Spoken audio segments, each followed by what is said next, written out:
안녕하세요. 우리하우징 이재훈 실장입니다. 오늘은 이동식 주택을 구입할 때 항상 마음에 두어야 할 점 두 가지를 알려드리겠습니다. 알려드려야 하는 입장이니만큼 잠깐 저희에 대해 소개하고 이야기를 진행하려고 합니다.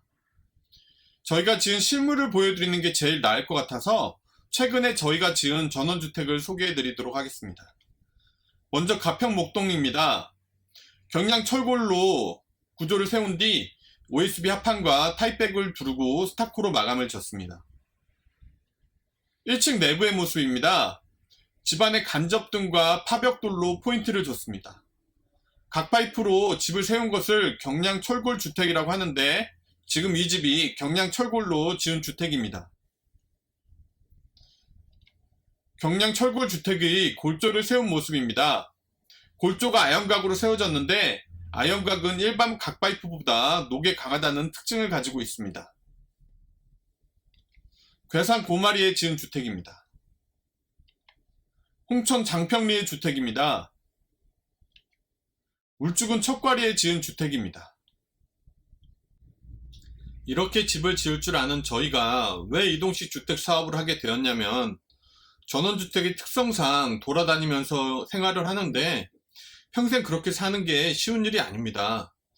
그래서 한자리에 정착해서 집을 짓는 이동식 주택에 눈을 돌리게 되었습니다.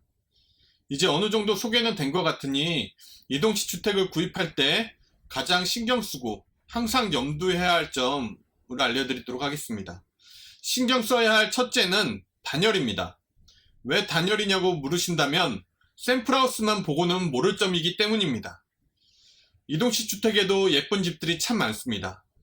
이동식 주택은 일반 전원주택과 다르게 샘플하우스가 모든 공장마다 잘 구비가 되어 있기 때문에 샘플하우스를 보고 집을 구매를 합니다.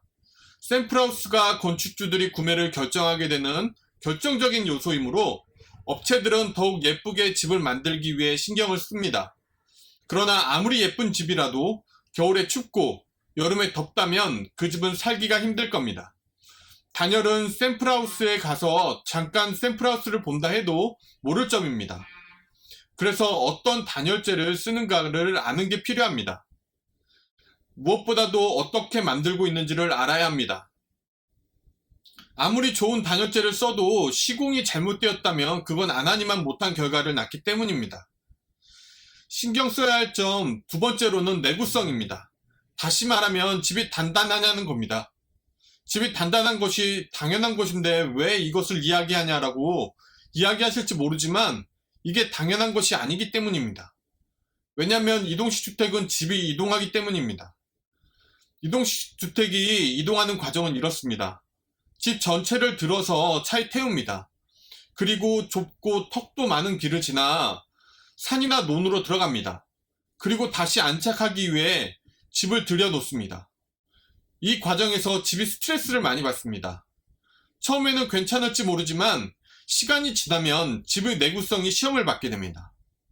때문에 단열과 내구성에 대한 문제는 이동식 주택업을 하는 모든 이들의 공통된 숙제입니다.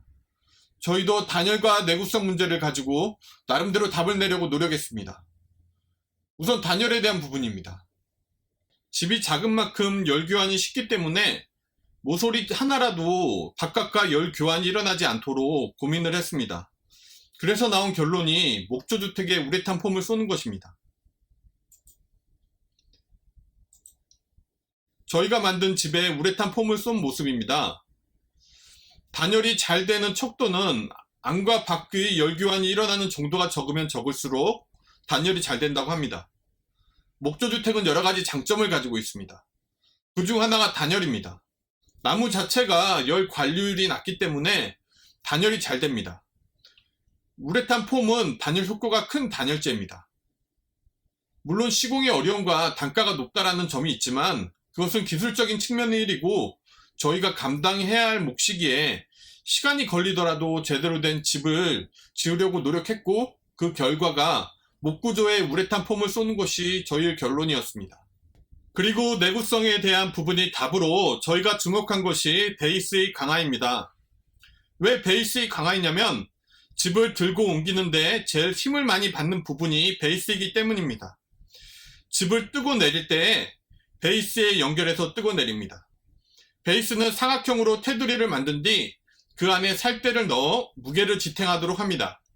일반적으로 살대로는 멤버라 불리는 자재를 쓰는데 저희는 그 자재보다 강한 자재인 각파이프를 씁니다. 그리고 힘을 제일 많이 받는 테두리는 더 강한 자재를 씁니다. 일반적으로 철의 강도는 철의 두께에서 차이가 납니다. 두꺼우면 두꺼울수록 무겁고 강합니다. 강하면 강할수록 힘이 적고 단단하면 오래갑니다. 지금 보시는 베이스의 테두리는 일반적으로 쓰이는 철자재입니다. 저희가 쓰는 철자재 테두리입니다. 두께의 차이를 느끼실 수 있을 겁니다. 단열과 내구성은 집에 살 수 있느냐 없냐를 판가름 짓는 중요한 요소입니다. 때문에 업체에 일을 맡기고 나서도 짓는 과정을 보실 때 유의하여 보셔야 합니다. 오늘은 이동식 주택을 살 때 주의해야 될 점에 대해서 알아봤습니다.